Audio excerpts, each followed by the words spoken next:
Hi, Vanessa. Hi, Dom. Welcome to Uncertain Things. We are joined by Ben Dreyfuss, who writes on Substack and some shit. I want to be clear. We offered a more expansive introduction, but this was the exact verbiage that Ben's PR gave us. Thanks for having me. Ben, you've been in media for a long time, and you've been in different circles in the media sphere. So it's always interesting to follow your work as a barometer. I think you're a little older than me, but it's generally where like a generation of older millennials. I think you're older millennial, right? I'm not. I'm a millennial. I'm not casting aspersions. Don't go crazy. I'm not that old. Still in my 30s, all right? Elder millennials. Elder millennials.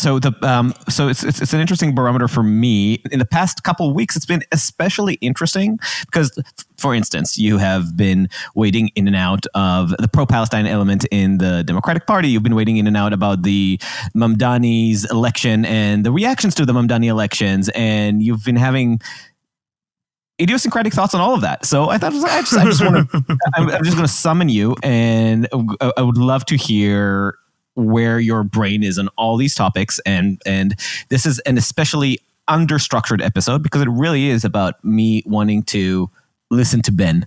I'm happy to have my brain leak all of its juices all over your show, in whatever way you'd like. Any topic is fair game. Wonderful. So let's do it. Mamdani. Mamdani is one of those things that, divides New Yorkers, unites New Yorkers, makes people lose their minds. Is it the end of America as a free society? Is it the end of the West? Is it something just, a hair short of that? How do you see this entire phenomenon, and include in your answer both the actual ramifications, political ramifications to New York City, and the reactions to the phenomenon? I mean, Mamdani comes from like the other part of the Democratic Party than me. I think he's a leftist crank. So like in that terms, I didn't want him to be the mayor. Like if we're looking just in terms of policies, he's not my cup of tea. Also, he comes from a group of people who are my least favorite people on earth, which is the New York DSA. And like just on like an emotional level, I don't want those people ever to have victories. But at the same time, he personally strikes me as a completely nice guy. He's just a crank. And so then when he got nominated and he started to get a lot of things that I just thought were deeply racist and somewhat just sort of like incendiary and crazy, that they were calling him a terrorist and all of this stuff, that then I was affected into it.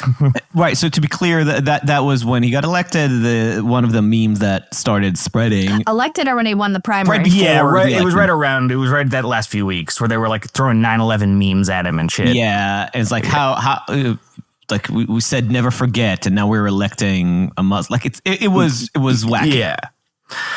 And so that stuff just it sort of backlashed me into him in a way that, like, one, also Andrew Cuomo was a schmuck. I don't want to. If there was a better person on the other end of the side, I might have felt differently. But it just seemed a little hysterical. New York's had lots of wacky, idiot, progressive mayors before, and the world went on. De Blasio was a schmuck, and everything wasn't the best thing in the world, but it wasn't the worst. And I guess just on a more important level, like, I just think people need to be calm and not think that every election is the end of the world. I hate Donald Trump, but Donald Trump is president. Like, but life goes on. Like it's not everything is the heavens falling. And I think that people just needed to calm down. Right. Okay. So I think this is kind of like the tone that the conversation is gonna take. I am very much not into hysterical reactions to things. I can be very angry about things, but I don't like doomsaying in general. I think that's not only counterproductive, but it's also incredibly boring and makes you miss out the complexities of why somebody might be problematic or not. So right. Let's dig into Mamdani a little bit as people who care about the future of New York somewhat. Which, Ben, you're not in New York? You're in D.C. I'm not or in New where York. are you? Yeah, I lived in New York until about 2 years ago, and then I moved to Idaho, where I am right now. But I'm in D.C. at the moment. But I went to college in New York and lived in New York for 15 or so years, and will eventually move back to New York since I hate D.C. and there's nowhere else to go. I like a lot of the U.S. I feel like it gets short shrift. There is more than New York. Vanessa's turning all red, white, and blue. It's beautiful, beautiful to watch. But first of all, I agree, and I think that I mean, we've had many conversations about urbanism in this podcast, and the theme is always that the over-indexing on big cities is just a problem. It's not good. But this is what we're going to do for the next couple minutes. That said, caveat aside, let's talk about New York. Yeah. So let's start with the DSA. Why do you find the DSA so viscerally repugnant? Oh, God. They're so annoying, these people. Basically, they're all living in a little fantasy world where they're pretending like it's the Spanish Civil War in Brooklyn. They are deeply unserious people. They jump from various left-wing causes, and don't know anything about really any of it, except for the fact that they read Marx or something at one point, or like a summary of Marx. And then they are mainly interested in arguing with the rest of the Democratic Party. Like their main thing is whining about Obama did drones or Hillary Clinton was going to do something bad. And then all of this bullshit that they've been doing for years. But that's the thing that they're mostly interested in, is just complaining about the establishment in a very populist, idiot, leftist way. And it's just so performative since they're all living in fucking Bushwick. And then you've got this massive their current thing right now is being NIMBYs. So they've all turned into NIMBYs who don't want to build anything because building things would hurt the poor somehow. And so I hate them. I don't care for them, and I don't want them to be thrilled. Teasing out two pieces from what you just said about them. There is the performance and the anti-establishmentarianism that runs through them. And I want to get into this because I assume that this is where you understand their embrace of Hamas and October 7th comes from. Oh, right. Yeah. So from my perspective, this is the DSA has been a mostly innocuous, cringy pseudo-socialist movement that gave birth to Ocasio-Cortez and got the endorsement of the socialist wing of the Democratic Party, like Bernie Sanders. But on October 8th, they famously are the ones behind some of the big rallies in New York and around big cities in America to basically take the side of the savages across the border into Israel to murder 1,000 Israelis and kidnap 300. So that kind of like harkening back to 60s liberation movements and that third world fantasy cosplay element of that movement is, I assume you associate with they're just like cringy hipster anti-establishment energy as opposed to something more serious. Well, I don't know. I mean, I guess the left pissed me off so much in this regard after October. And so I didn't even just think of it as just like a DSA thing. There are people in the DSA. I think like a lot of those people who are doing it are just cringy morons who are doing hipster stuff. And they don't hate Jews, and they aren't, they're just stupid people who want to go to a thing.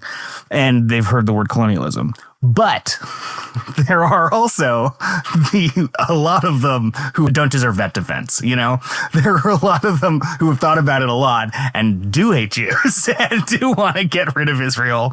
And those are, I think, the leaders of those things that you saw, particularly during the spring 2024, like college stuff where they were telling all of them to go back to Poland and everything. Those people are gonna go to hell.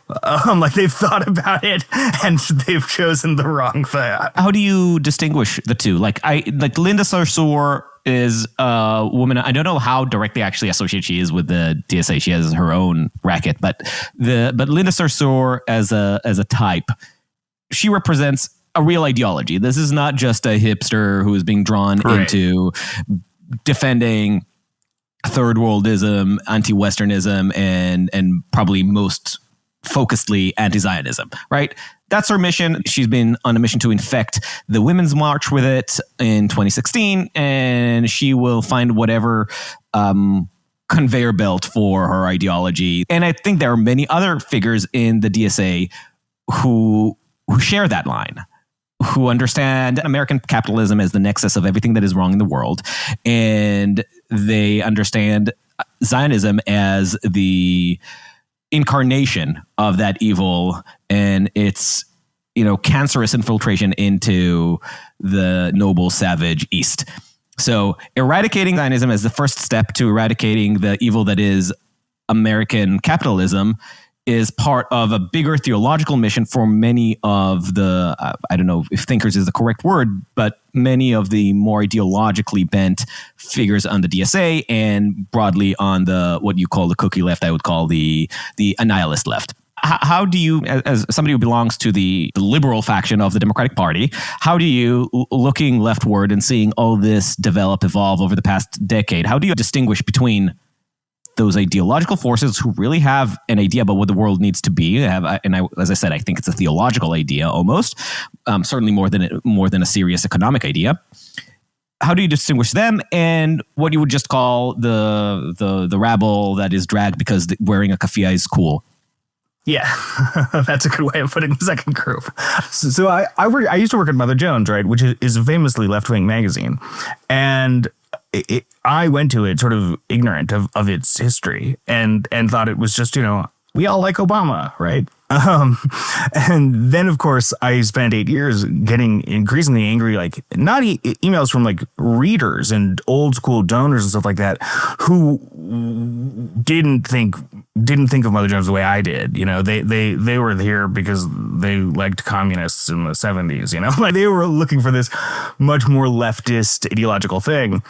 And the truth is that was never really something you'd notice in the high staff of the magazine. Like you would never notice people, no one ever talked about colonialism or anti-colonialism or like all of these, no one whined about capitalism in these editorial meetings. And this, what era is this? I went there in 2013 and was eventually canceled in 2021. But then as you get into the Trump era, you start noticing that there's more young people coming up through this fellowship program who do sort of talk in this lingo. There was like a lot of the reporters started as fellows. So the fellows, there was one of them whose name I won't mention, but like there was a little bit of drama when they were caught using the like copier, to print out like thousands of like DSA forms. And the people were like, you're not allowed to like do this here. Like you need to separate your politics like from your job, from your fact checking and everything like that. And they responded, this is fact checking. We are fact checking the establishment. But it was funny because like I remember going to a party in 2014 or maybe it was 2015 in Brooklyn with like a couple of colleagues of mine from Mother Jones, and we're in some loft, in Greenpoint, and it's like an American Apparel ad, basically. Like there's like a weird indoor hot tub. People are wearing skinny jeans everywhere. But also somehow we get into a conversation about politics, and these people start pointing at me and going, I bet you're a capitalist. And I was like, of course I'm a capitalist. What are you talking about? This is America. We're all capitalists. And they all start to laugh and do that thing that people, idiot. And I was like, what else would I be? What are you, like a communist? And they were like, oh, duh. And I left with my friends and was like, what are those people talking about? We won the Cold War. This is over. What do they even mean? And then from then on, I started to notice this little resurgent, idiotic, old school left-wing thing that, manifests itself in these anti-capitalist obsession. And then also, as you were just putting it, this anti-colonial rage that specifically manifests itself in anti-Zionism. Where Zionism just is the nexus of all of these things that they hate. Or it's like the tip of the spear, right? That they're like, first we get rid of Israel, and next we get rid of the banks.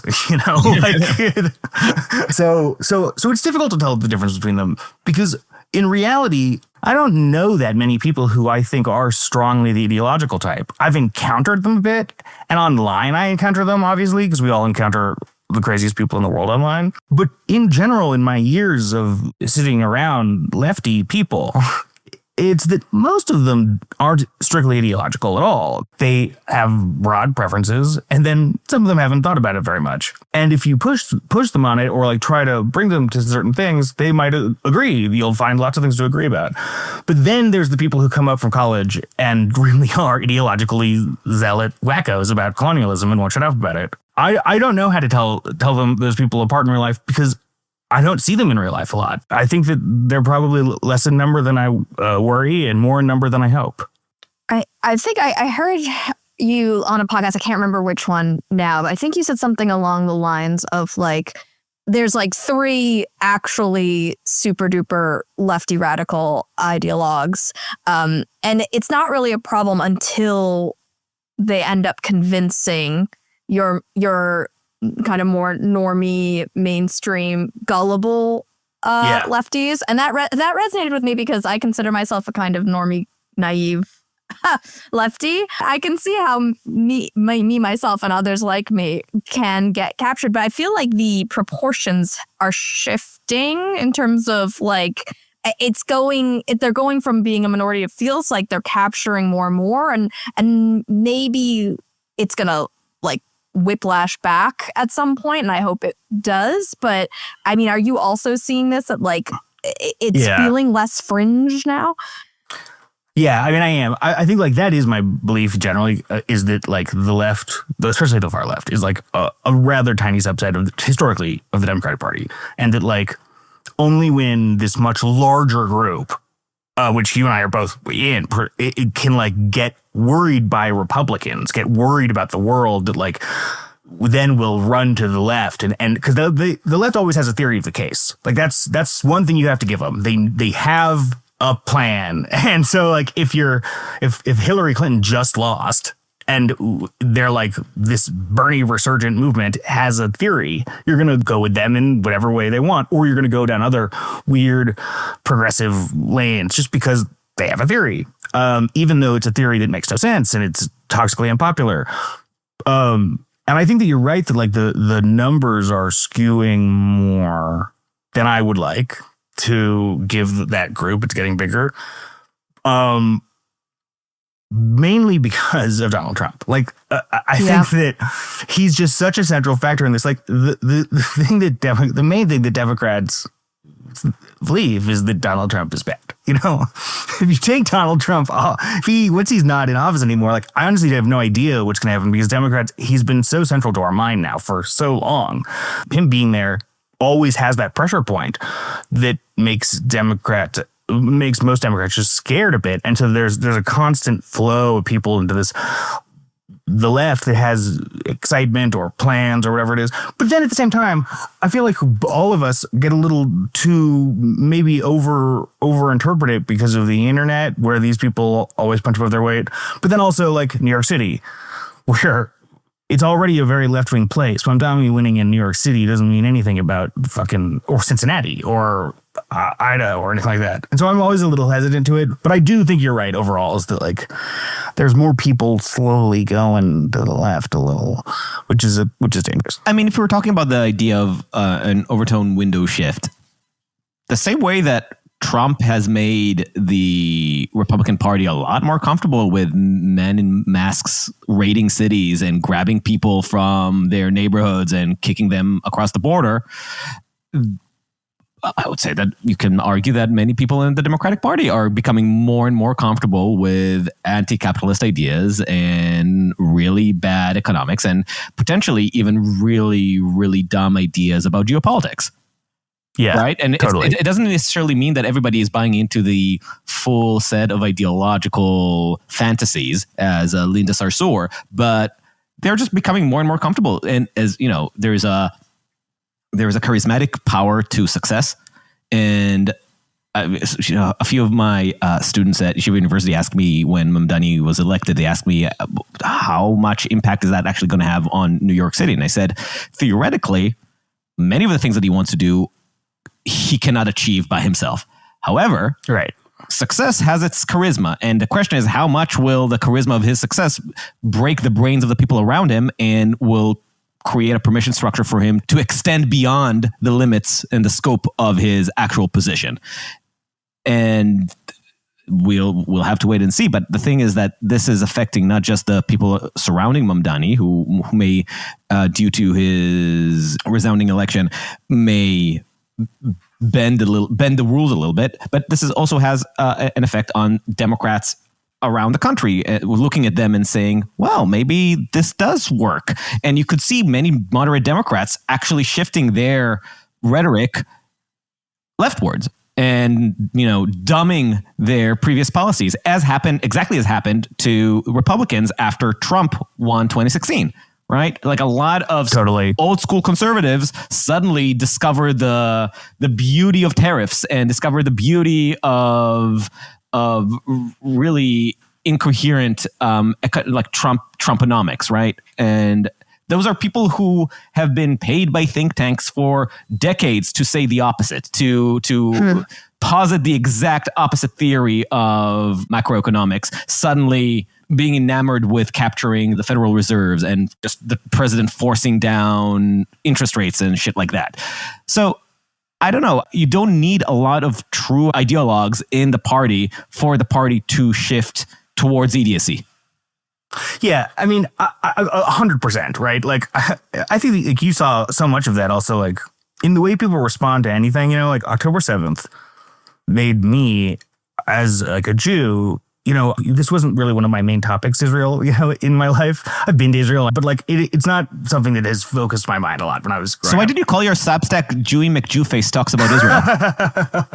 But so then October 7th comes around and like I was deeply affected by it, like so many people. And I then saw the left have this reaction that I thought was just so outrageous that it felt like a betrayal for me as someone who is still technically part of the left to see them do this heartless thing and like watch these things that I was watching and then to immediately blame Israel for it, right? Like I was like, and that on like a psychic level for me was really an estrangement from from the left more than I had already been over the years. I mean, it's been like a process, but and then I know people who had essentially the opposite response, right? Who like for some reason who had never cared about this issue before.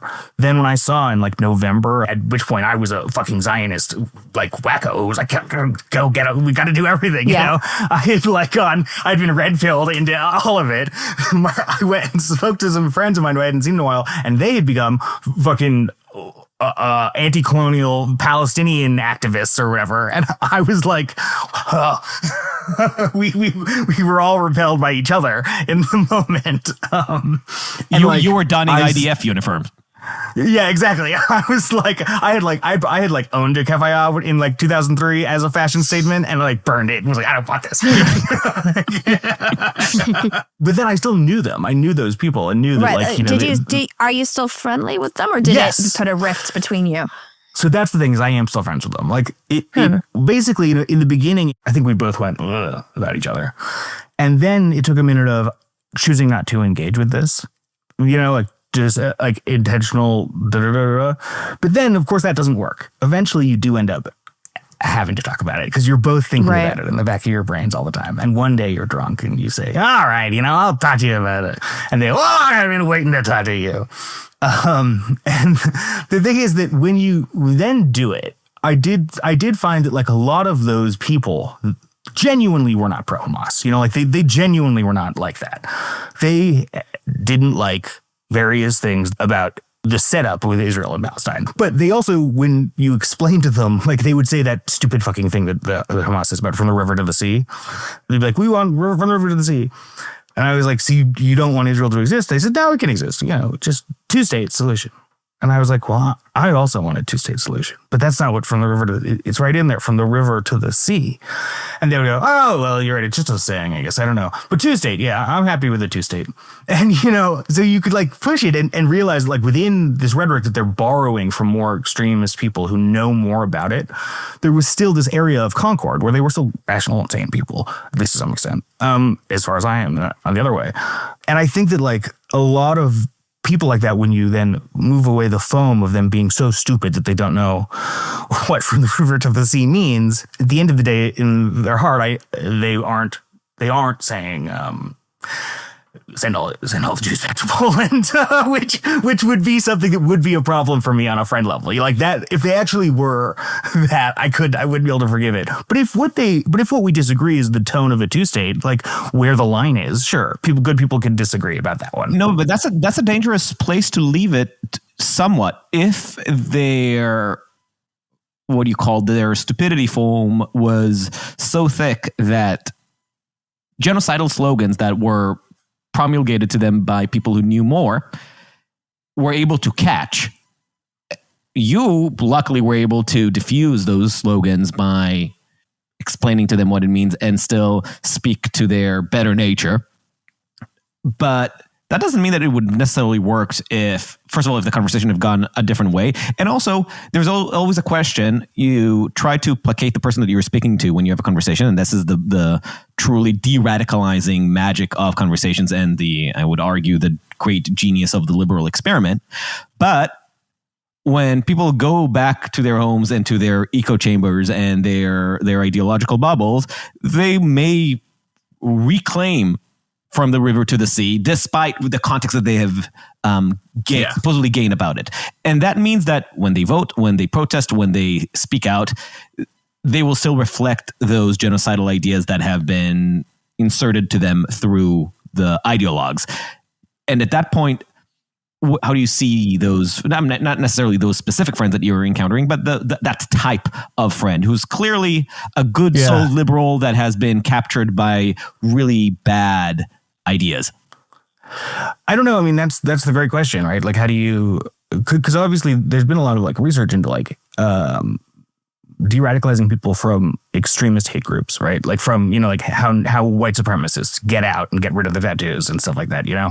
But we're not really going that far. You know, we're talking about a bit less than the Klan having to remove their hood, you know? This is de-radicalizing people from dalliance with ideas of their, but they haven't committed their life to, you know, going in, being on a little boat in Yemen trying to destroy U.S. ships. And I don't know the answer. I mean, Dancing with the Houthis. Yeah, Dancing with the, which, by the way, would make a great reality show. Dancing with the Houthis. Remember when they were doing that thing where they were like, "Oh, look at the sexy Houthis." Yeah. I mean, come on, those videos of the Houthis capturing boats and dancing, those are the coolest pirates I've ever seen. And I will say, when I saw those videos, I realized, you know, I was in the heat of October 7th, and then I see them dancing, and I'm like, oh my God, none of us, not the Israelis, not the pro-Hamas people, not Iran, none of us are the main characters in the story. We are all the sideshow to whatever this is. Yeah, I mean, I don't know, because then you also saw stuff like remember right around that time, that was such a crazy time because there was so much bullshit going on. But like, remember when on TikTok, those people went popular for being like, wow, you know, I finally got around to reading Osama bin Laden's letter to America. Ugh, it really opens your eyes. He's got the soul of a poet. And it was like, what the fuck are you people talking about? That was great. That was great. I you know, that actually goes into a really interesting side question, which relates to all of this. How organic is all of this? You know, anybody who's been on X has enjoyed the past couple of days because Elon Musk has turned on a feature that shows where an account is based. And then suddenly you discover all those America First influencers are based in Pakistan, or all those people are like, I am I'm a lifelong Christian living in LA and I've just converted to Islam and they are from Saudi Arabia. Like, you see, it's wonderful. Like, so many figures that we could have assumed are, you know, fraudulent accounts. That was such an elegant, probably the only elegant thing that Elon Musk has done with Twitter was just introduce this feature. Beautiful. But it does point out just how artificial a lot of this is, which makes it difficult because we know that not all of this is artificial. And some of the artificiality does leak and influence real people. So, I was trying to draw the line between the ideologues and the people drawn by its seduction, by the seduction of a liberating force wearing keffiyehs. But on the other hand, there's also people who are even much more intentional than the mere ideologues. There's a lot of money being put into creating these fraudulent facades, these psyops. And they are also part of the conversation, often on equal footing because of the power of social media. So, how do you even start having a serious journalistic analysis about who's a real voice or what are the sources of these voices? What's their actual footprint in American politics? And even looking at that footprint, how many of those people truly believe what they're doing, or how many of them are just like in it for the ride? Yeah, I mean, I think it's interesting to look at these sorts of things. I've enjoyed this so much since they revealed that all the trad wives live in Qatar. But like, by the way, that sounds like a tourist ad for Qatar. Because actually, I guess that they are trad wives in Qatar. It's just a different type. It's true. Yeah. But like ever since around 2016, we've all been dealing with these various, conversations that sometimes has been paranoid and sometimes hasn't about fake internet. Right. Like whether it's Russia doing it or whether it's and we've gone through various iterations of this. And like the thing of Russia doing it was always a little absurd. They hadn't spent that much money on Facebook. It had been like they looked at it. It wasn't a big deal. So that somewhat obscured this other thing, which is people doing it sort of freelance, just lying on the internet for money. Which was a much bigger group. One of the ways that those places influence people downstream isn't even from what they're actually saying, right? Like they can write blah, blah, blah, blah, blah. But that person gets a lot of followers. And so then that person retweets you. And when that person retweets you, you get a lot of followers. I go, ooh, I get that thrill that only happens on the internet when suddenly that felt good. Yeah, that it feels great. And that the way you got it was because you said that thing. And so suddenly they're in the back of your brain, you're now playing for that audience. And you do it more and more and more. And then some days you forget that it's just a thing you're doing to get that thrill. And then you need more thrill. And so like people then start to suck up to the fake lying accounts just because the fake lying accounts have reach and breadth. And I think it's deeply, deeply toxic. You see a trend, people all talking about how they want to fuck Osama bin Laden. And then you're like, oh, well, I can't believe I'm going to say this, but I guess he did have good bone structure. Like I'll give him a hand job at least. I don't know. And then you find the way that you can say, oh, I don't know about all of his ideas, but he was an attractive young man. And they go, ooh. And now you're gateway drugged into it. And you might as well get on a fucking plane and go to Kandahar because you are like, eventually your future is set. And like no one ever starts by looking for Jews under floorboards, right? Like it never starts like that. You're just joining a party and you're just a person. But then all of your friends are looking for Jews under floorboards, and suddenly you're looking for Jews under floorboards, and now you're a Nazi. Like that's what happens. People don't just do it day one. They slowly get sucked into it through social bullshit. And I think that the important thing that all of us can do who are sane is to remind people that it's not good to ever do radical stuff like that. Like, it's not popular. No one's going to build a fucking statue to someone who has sex with Osama bin Laden or looks for Jews under floorboards. They go down in history poorly. The looking for Jews under floorboards, I assume, is more of it's the metaphor for the noticers, the noticing crowd, the people who are, I don't have anything against Jews, but it is interesting just how overrepresented they are. And look how overrepresented Jews are in this podcast. The noticers is funny. Noticers is a very funny term for that. Yeah. I mean, some people take it a bunch of steps further because, it's not uncommon on social media to encounter people who say like, it's kind of a shame that the whole gassing experiment didn't work with the Jews. That would have saved us a lot of problems. But for the most part, that's not where people end up. But they do end up buying into some form of, fetishistic anti-Jewish conspiracy. And that's the searching for them under the floorboards. Whether that is the Osama bin Laden declaration that associates Zionism with the ills of the world. I had to attack America on September 11th because of just how strong a grip the Zionist octopus had on the the throat of the American nation. I just had to do it. It was for your own good. And the noticer's like, you know what? Now that I think about it, about it. So, but that's the thing. We can't. It's really difficult to say like how much of this is organic, how much of this is the seduction of reach, how much is this just like downstream from bigger money, bigger games, bigger intentions, getting to people who have not put much thought into this, and this is their first introduction into quote unquote political thinking.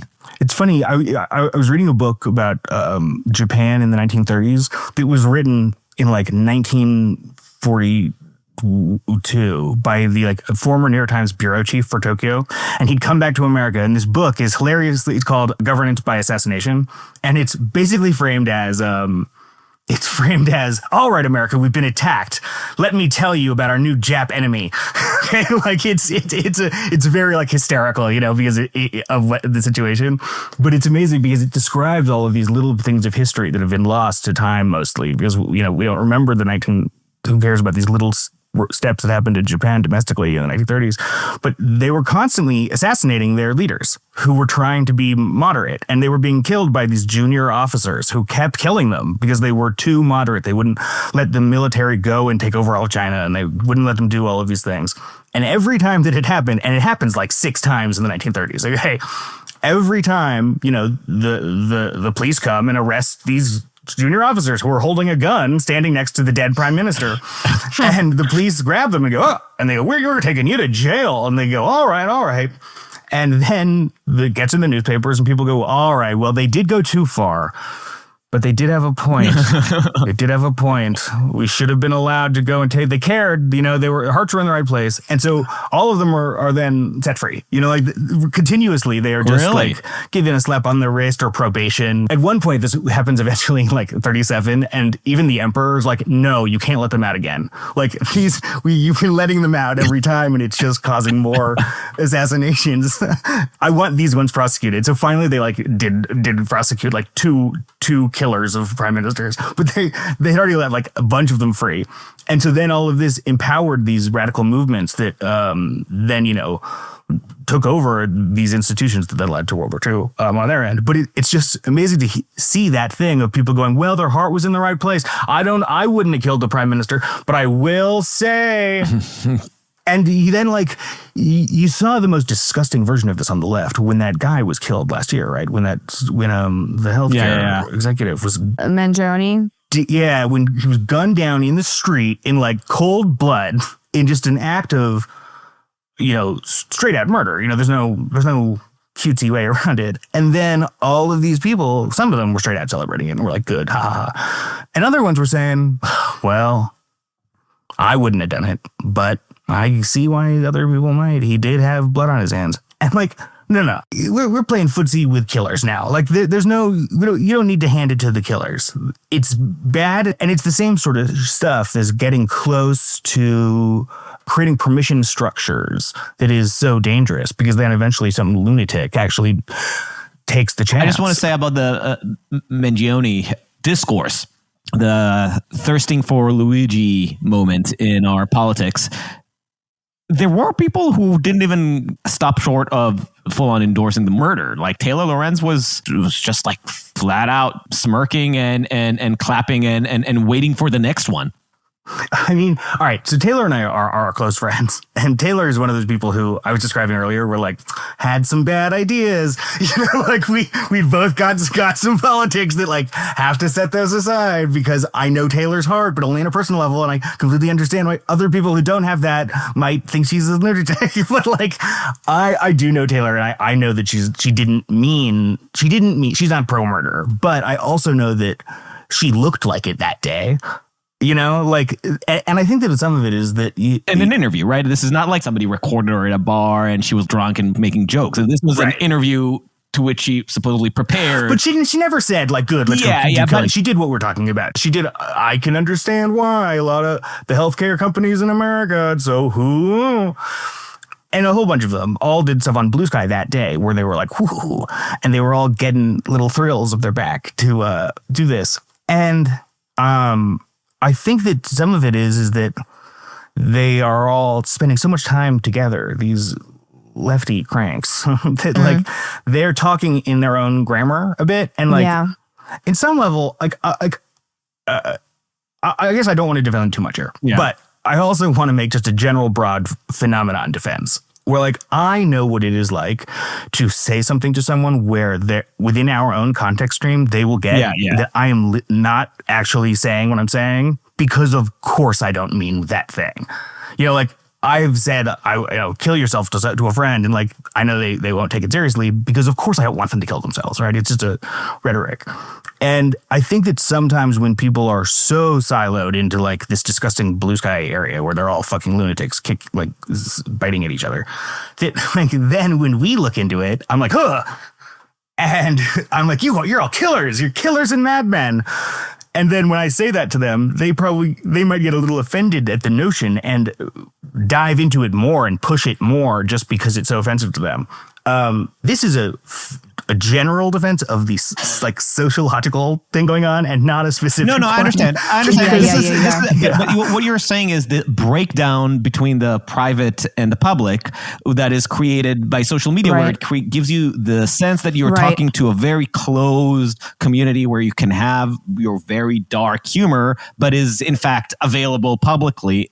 Right. So when you're putting it out there in a public space or in a technically public space, under a very influential handle, you are communicating that here is this big important people with hundreds of thousands of followers making a statement about the moral valence of murdering people in the street. Yeah. Right. That's what ends up being communicated publicly. I actually had this conversation with Jonah Goldberg a couple of months ago about the melting down of the Straussian barrier, where in the past you had the logic of communicating ideas that you understand should not be made public, that for whatever reason, whether because there's an oppressive force around you or because you understand that they're too volatile or too dangerous to be just carelessly put out there for everybody to misinterpret, humanity, the thinking community over the centuries have developed mechanics to broadcast those ideas with the right cipher so that they're available to the people who can make the best out of them, while also making sure that they are not misinterpreted or glommed onto by people who will take them in a different direction or will like take them too literally. And social media has completely evaporated that distinction.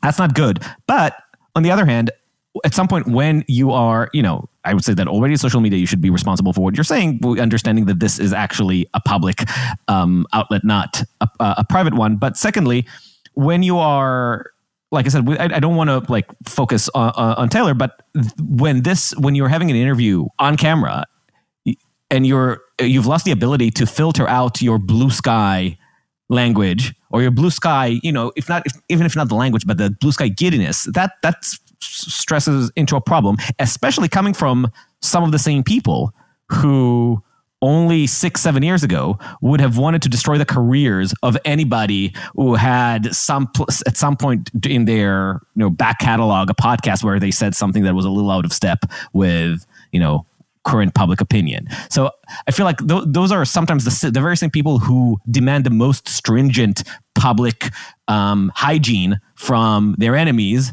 who get a lot of slack when they seem to be celebrating murder, or seem to be expressing ghoulish ideas. So yeah, I think that's completely fair. And like I also, that defense that I was thinking, like it of course doesn't apply to an interview. When you go in, like you have to realize that there's different voices and levels of deliberateness, and I think that all of that is completely fair. And Taylor knows it better than anyone that social media is public because she's been reporting on it for years, It is curious to me, Ben, that you are able to maintain friendships with people who have different political views from you, because it's an increasingly rare character trait in this day and age. And I'm also just curious about this question about like how do we talk to people and what is our responsibility? I don't know, this sounds so weird, but okay, I'm going to give an anecdote. I was recently at a podcast conference, which is like a smallish group, mostly creators, mostly like very of the left, there was a whole like artistic interlude where like a person just like spewed lyrical, and to me a little hard to follow, I would say nonsensical about like capitalism and whiteness and whatever. But it's art. It doesn't have to speak to me. That's fine. But like there was one panel that I made sure to go to because I was like, oh, maybe this will be a real conversation. The theme of the panel was something like post-truth nation talking to people of the other side. It was something in that theme. And I was like, okay, well, this I'm very interested in because this is my life now. And so I go, and I'm going to blank totally on this gentleman's name and his podcast, but gentleman who I think works with Vox, who has a podcast where he talks to his father, who is like a pretty rabid conspiracy theorist. And the premise of the podcast is that his dad is like, I bet you these 20 things are going to happen this year. I bet you like $10,000. And the son's like, I'm going to take you on that bet. And of course, the son is right. Like none of the 20 things that this conspiracy theorist father anticipates come to pass, but it doesn't change the father's views at all by the end of the season. And like similarly, the son has not changed at all, although apparently the father wants to re-up the bet for season 2. But anyway, that's a great idea for a podcast. Yeah, I'm sure it's very good. I haven't listened to it yet, and I'm very curious about it. But anyway, the whole presentation that this guy gave was about how conspiracy theories are like taking over people's minds and how it's so impossible to convince them or change them. And the whole presentation, I was sitting there, it was so clear to me. And I'm not saying the conspiracy theorists are correct and that they are, that they shouldn't be, you shouldn't try to convince them to come out of their bubbles. But it was so clear to me, this son's bubble, that like it was an incredibly like left biased presentation, like from the clips he was using, the people he was quoting, and there was just such a presumption of I'm right and my father's like almost is like unwell, right? Which I don't know the personal situation. Maybe he is kind of unwell and that's why he's following conspiracy theories. However, there was no self-reflection I felt like going on, and every time he would like throw something he even asked the audience at one point, like, what are conspiracy theories that you believe in? And someone did say something about like, the Russia infiltration of propaganda, whatever, and then multiple people in the room were like, oh no, but that's real, but that's true, and I was just kind of sitting there like, well, I feel like I can't say anything in this room. We can't actually have this conversation. And afterwards, I went up to the guy to see if maybe I was like, and I asked the most like softball question, like, have you ever actually like changed your way of thinking in conversation with your father? And he was like, no, nothing. And so it just like became very clear to me that like he gave a whole presentation about how he can't convince the other side. And there was no understanding of like, you're so entrenched in your side, you can't even see it. And when I like tried to explain to him, I'm like, I'm in a podcast and I talk to people on both sides and I get different things and it's totally changed my vision and da da da da da. And I could see his eyes just glazing over, like not interested, didn't want to talk to me. And I was like, I don't even know what is my role and responsibility to even offer a different point of view at all. So I plot this anecdote upon your lap and I ask for your brain juices upon it. I don't think it's worth trying to change them. Like, I don't think you should try to change conspiracy theories' minds directly, like the way that this person is doing. That's not going to work. You can't. You can't tell someone to change their mind, and you can't do it if you like. Obviously, you can't do it with conspiracy theories because those are extremely entrenched. But you also can't do it on some level with anything. You can't go up to someone and say, "I'm going to change your mind about this," and they'll convince them, and it'll happen. I've changed my mind lots of times, but never because of that. Never because someone came to me and said, "By the end of this conversation, you'll believe in da da da da." Because that instantly triggers these cognitive defense mechanisms, and the best way to change people's minds is to model behavior, is to, or to like, the whole thing about like, if you really want someone to stop drinking, telling them to go to AA is stupid. That's not going to do it. If they're not going to go, they might go, but they're not going to be there when they're there. They're just going to be thinking about what a prick you are. But the best way to do it is to say, I think I might have a problem. Will you come with me to a meeting? And so that then they can sit there with their biases down, with these defenses down, and just hear other people's talk and let them have the realization themselves when they relate to things. And so I genuinely do not like the entire thing that guy you're describing is doing, where he's like, I'm gonna talk you out of it. I was in a cab recently with some guy who was telling me some conspiracy theory about bullshit, and I was like, yeah, and he was like, so you're a journalist? And I was like, yeah, and he said, so what do you think about these moon landings or something? And I was like, yeah, I think they probably happened, I think. And he says, yeah, I used to think that too. And then he went on some total conspiracy theory about how the first one happened, but the second one didn't. And he read about it on the internet and blah, blah, blah, blah, blah. And it was all something to do with the crack epidemic and whatever. I was like, huh, yeah, I never thought about it like that. Like, sounds good. Yeah, maybe. All right, I'll get out of here. It is not, I'm not going to get into an argument with this man I'll never see again about whether he believes in this fucking moon landing thing. And I think that so much of the time on the internet, we all just become so invested in what the random crank believes. And if it's just one random crank, it's not a big deal. If it's a lot of random cranks, like when we're talking about the left and DSA or the right and hating immigrants and stuff like that, it does become a bigger problem. But I still think that the worst way of dealing it is directly in saying, you are wrong. Here, I will tell you why. Instead, it's by demonstrating a better way.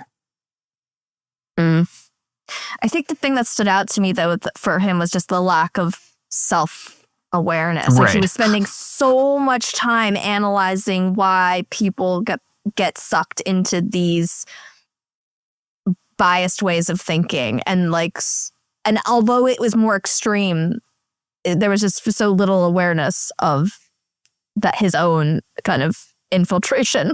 I guess that's we do this podcast with Josh Barrow and Megan McArdle now, where it's called Central Air, where it's the theory is that we're centrist, right? But we all have different political beliefs, but the main thing that I do think that the three of us have in common, and what we all have in common too, is that I 100% do not believe that people who disagree with me about politics are worse people than me. Right. Right.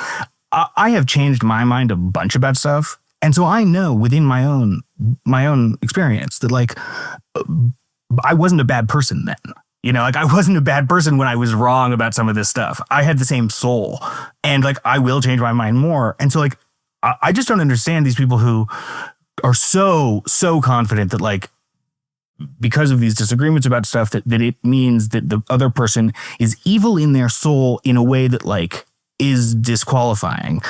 And I don't know. I mean, I'm a Jew who grew up in Idaho. There was a lot of people who you have to make a lot of allowances for people to sometimes not say things the right way that you want, just because you can recognize that, well, maybe these people are better than the casual lunacy that they're spouting. And I just think that, it's important to everyone to realize that politics is not a very good way of judging someone's soul. I think that this is probably the most interesting thread of this conversation is the how to talk to people. I think we all agree that the idea of going in and surgically removing the wires of conspiracy theory is not just useless, it's also the wrong way of thinking about this, because that's not how it works. It's not like an actual idea virus that you can try to eradicate. Right. It's a mix of so many different things. So there's one conversation that is the first half of our talk, which was more about the ideas themselves. And now we're talking about empathy despite disagreement. Right. And that's where your ability, Ben, to maintain relationships with friends whose ideas you've mutually found repugnant, in contrast to this person. I'm not sure in contrast. Did that person describe their relationship with their father as useful, as happy? Still loving, still contentious, but still loving. Yeah, it was coming from a place of I love this person. I want to figure out what's going on here, and I want to show them the light. Right. So while preachy, proselytizing, and methodologically flawed, it still at least exhibited the fundamental thing that we all agree on, that don't discount humans just because you find their ideas terrible.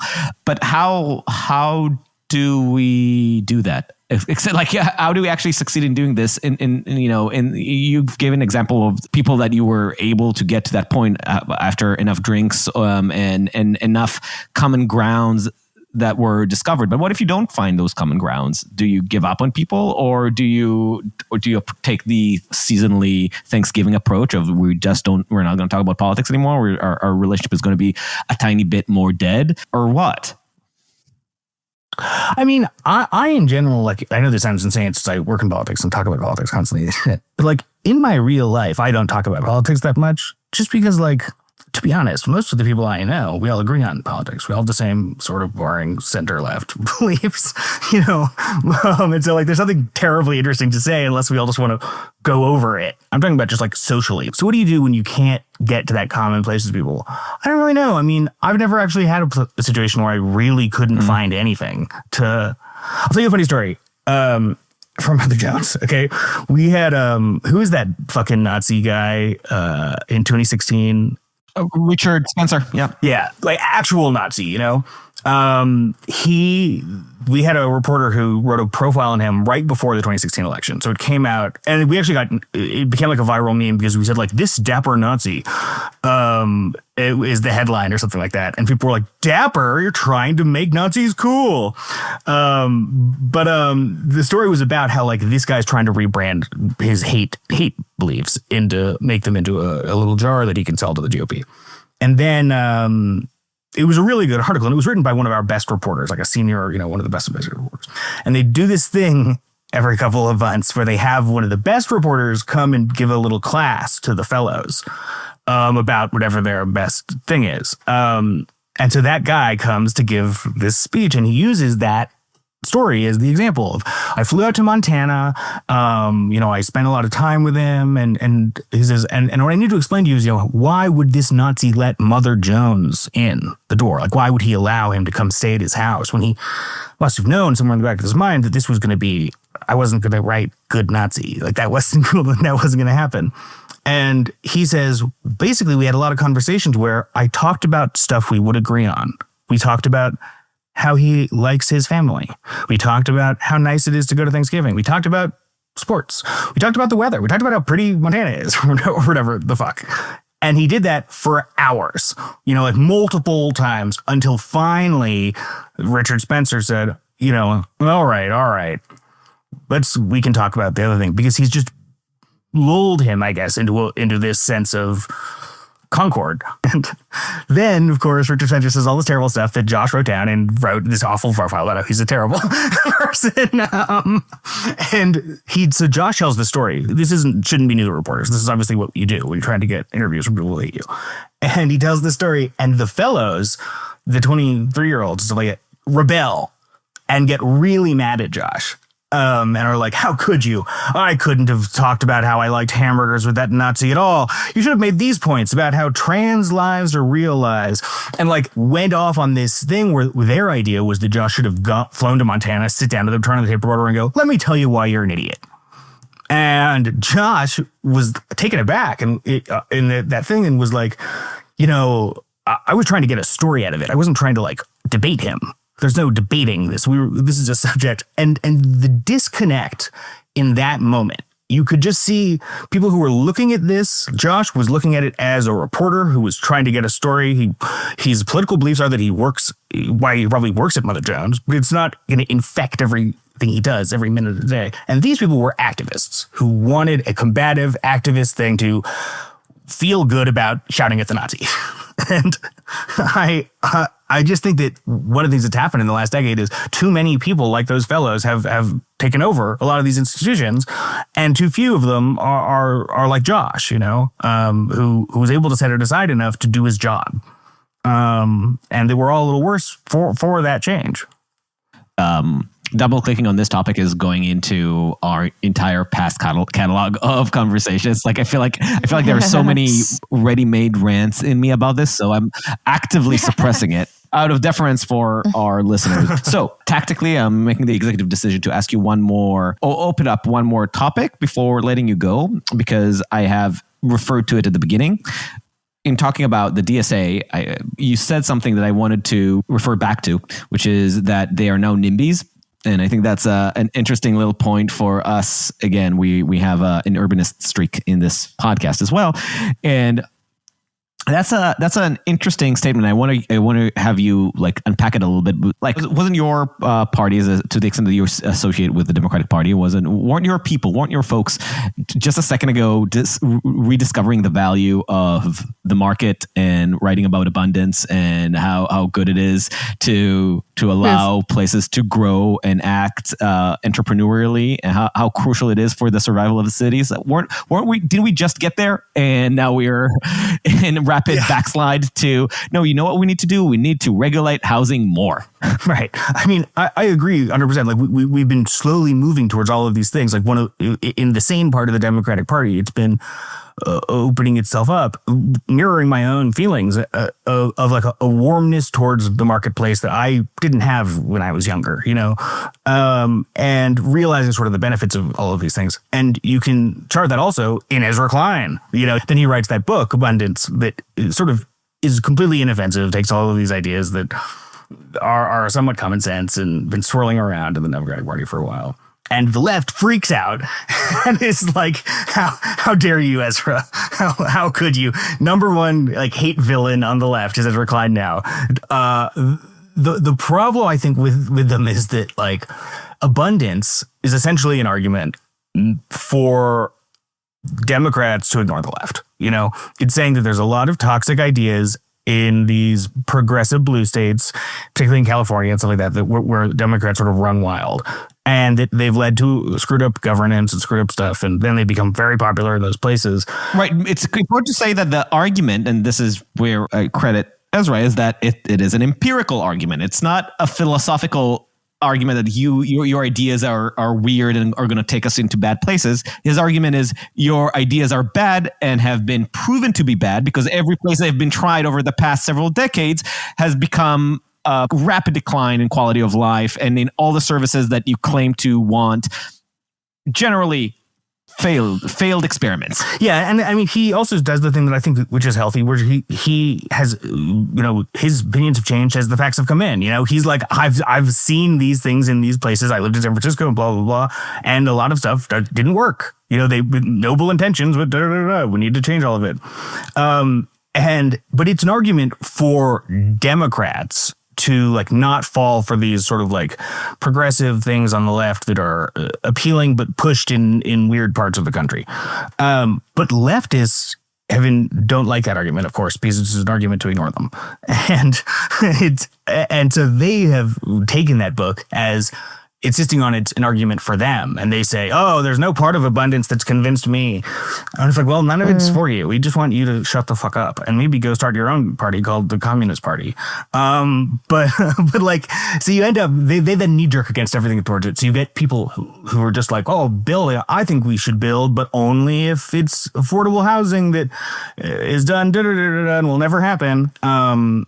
And so you get people like Kate Willett, who's my least favorite person in the whole world, who's a leftist socialist NIMBY comedian, who's just, like, completely uninformed about everything and just goes on the internet and says the dumbest shit in the whole wide world. And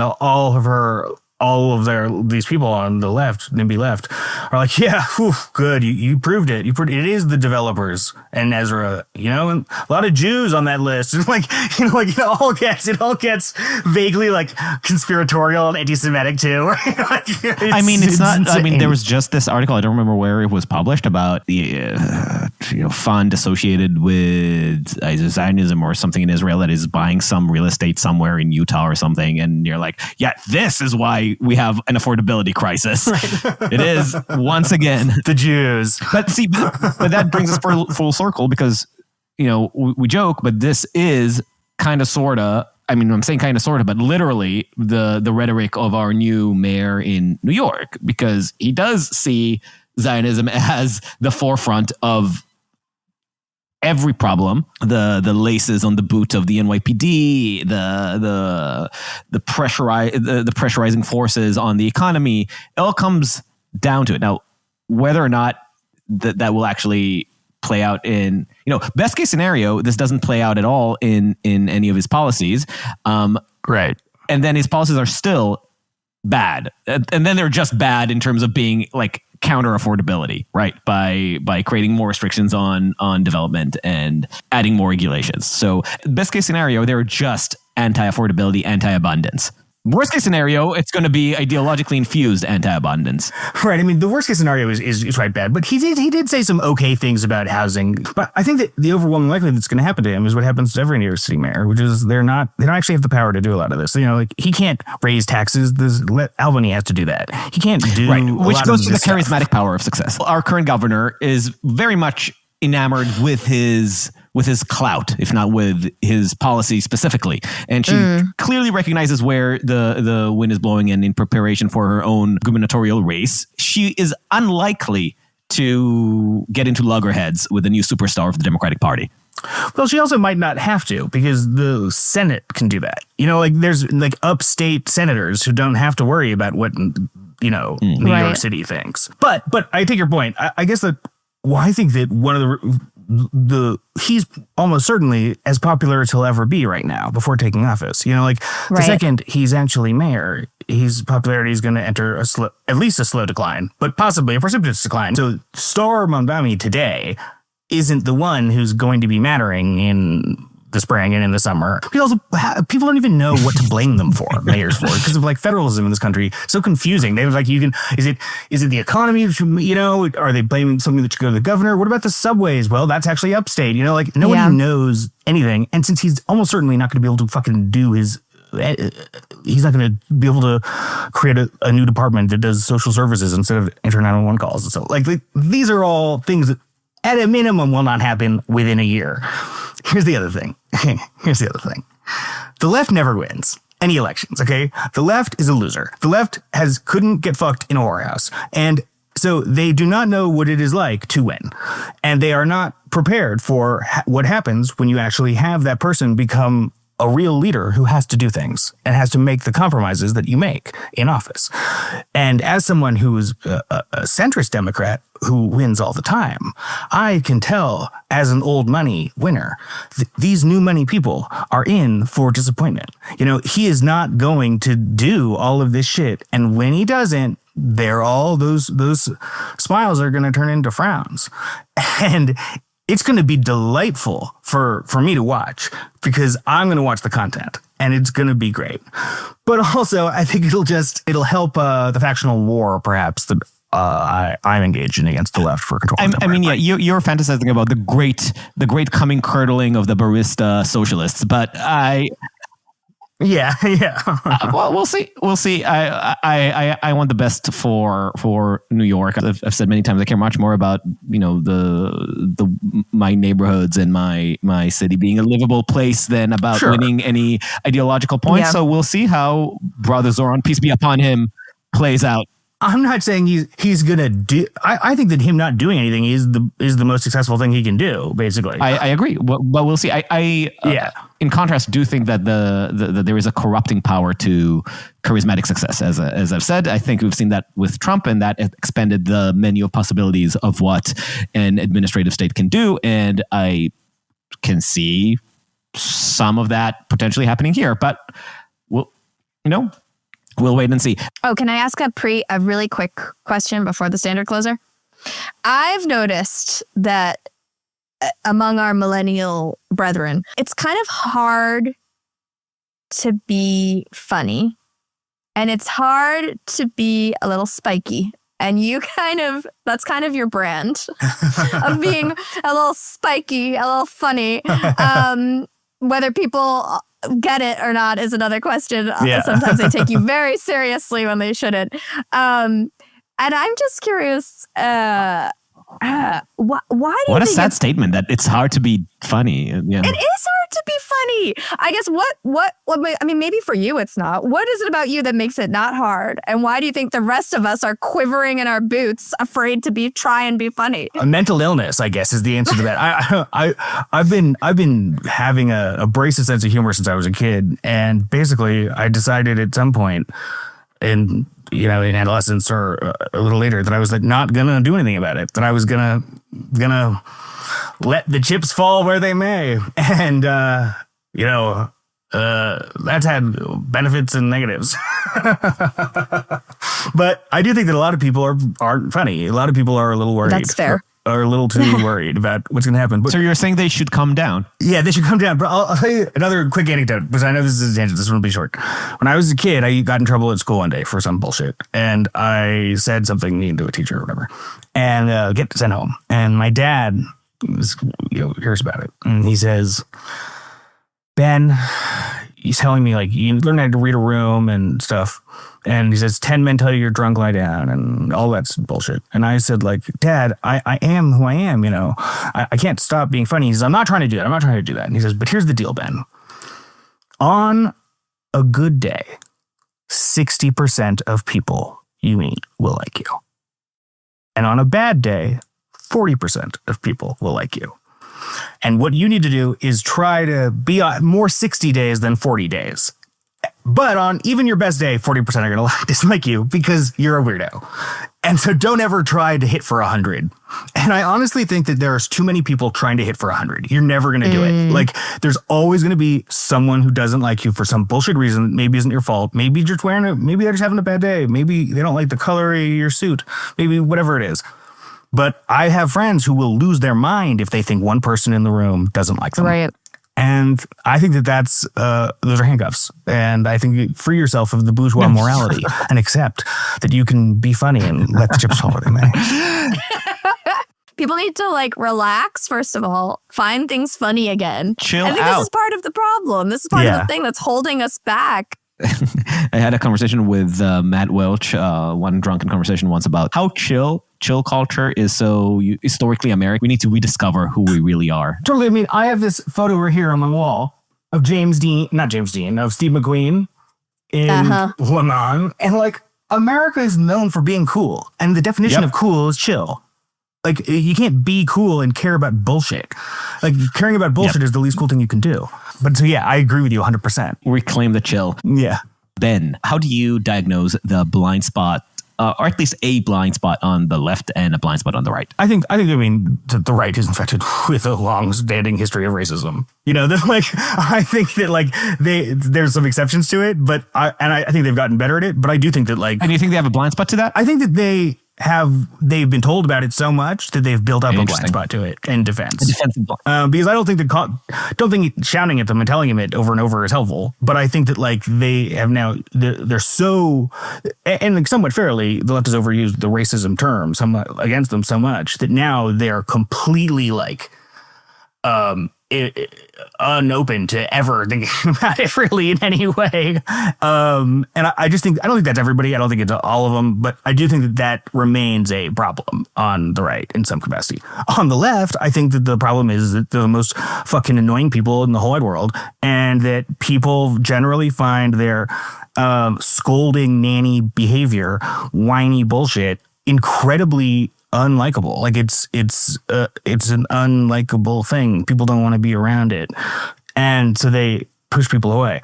But the second 1B for them is also that another part of the left, a small part, one of that ideological part of the left, it's like, it's not everybody, but it's a small part, genuinely does have a knee-jerk "I hate America" reaction. And I don't even know if that counts as a blind spot, because they actually know it and they talk about it all the time. But it's a big problem for everyone. Yeah, I often think about, I never watched that show, the Newsroom or something like that, where you had that main character, and I didn't even watch the show, but that monologue, that famous monologue. I hate that monologue. I hate it. Of course. We used to be number one in this, and now we're number 4 in that. Yeah, exactly. I feel like when that monologue came out, it actually was kind of like, whoa. I remember feeling like, I can't believe he's saying that, because then, whatever year that was, I had only been steeped in, like, pro-nationalist rhetoric in my life, and I was like, wow, like, it was kind of, like, appealing at the time, and now I'm just kind of like, man, it's so fucking boring. It's just like that monologue has become the talking point. Yeah, it's true. It's also funny to think about, because, like, that came out, I think, in 2012 or 2011. And, like, that was actually, like, I guess Obama was, like, always talking in patriotic terms, you know?